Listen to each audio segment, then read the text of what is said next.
नमस्कार दोस्तों, क्या कभी आपके मन में यह सवाल उठा है कि मृत्यु के बाद हमारी आत्मा के साथ क्या होता होगा? अगर नहीं तो चलिए आज हम आपसे इस विषय पर चर्चा करते हैं। हिंदू धर्म में अनेक पवित्र पुराण हैं, उन्हीं में से एक पुराण पद्म पुराण भी है। दोस्तों, जो पद्म पुराण में वर्णित कथा है उसके अनुसार बताया गया है कि एक बार यमदूत कुछ कन्याओं को समय से पहले ही यमलोक ले गए। वहां जाकर जब उनके पापों का लेखा जोखा हुआ तो उसके अनुसार पता लगा कि उनका समय अभी पृथ्वी पर पूरा नहीं हुआ था, इसीलिए उन्हें पुनः धरती लोक में भेजने का निर्णय लिया गया। तो उन कन्याओं ने यमराज से कहा कि आप हमें यमलोक की संपूर्ण जानकारी दें और हमें यमलोक के दर्शन करवाएं, उसके बाद ही हम पृथ्वी लोक में जाएंगे। यमदूतों ने अपनी भूल का प्रायश्चित करते हुए उन कन्याओं को यमलोक के दर्शन करवाए।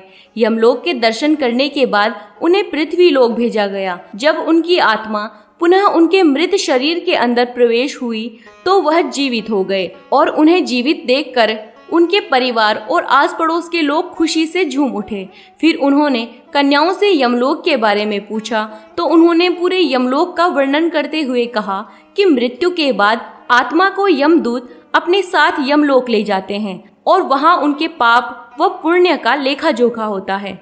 और जो व्यक्ति अपने जीवन में पुण्य करता है उन्हें स्वर्ग लोक भेजा जाता है, और जो व्यक्ति अपने जीवन में पाप करता है उन्हें नरक लोक भेजा जाता है। स्वर्ग जाने वाले व्यक्ति को हर प्रकार की सुख सुविधा दी जाती है। स्वर्ग में बड़ी बड़ी पालकियां, सुंदर सुंदर पक्षी, चंदन के वृक्ष और बड़े बड़े रथ मिलते हैं।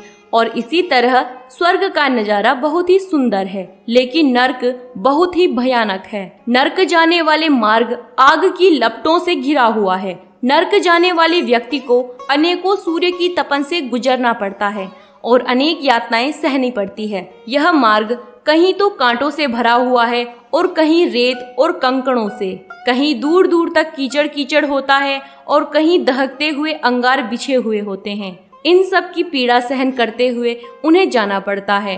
और यह ही नहीं, उनके घावों से भरे हुए शरीर के ऊपर नमक का पानी डाला जाता है जिससे वह चिलबिला उठते हैं। फिर व्यक्तियों को बांध दिया जाता है और उनके हाथों में कील ठोकी जाती है। कुछ व्यक्तियों को गले में रस्सी बांधकर पशुओं की भांति घसीटा जाता है। कुछ आत्माओं को भालों से छेदा जाता है और कुछ लोगों को तीर बाणों से। इस तरह वे उस मार्ग पर चलकर नरक लोक पहुंचते हैं। फिर उन्हें यमराज के आगे उपस्थित किया जाता है और यमराज उन्हें उनके पापों को याद दिलाते हैं और कहते हैं कि तुमने अपने लिए खुद ही यह रास्ता चुना है, तो अब इस रास्ते पर चलने से डर क्यों रहे हो। और फिर नरक लोक में पापियों की शुद्धि के लिए उन्हें नरक के समुद्र में डाला जाता है। दोस्तों, नरक की 28 कोटियां होती हैं और पापी व्यक्तियों को इन कोटियों से होकर गुजरना पड़ता है।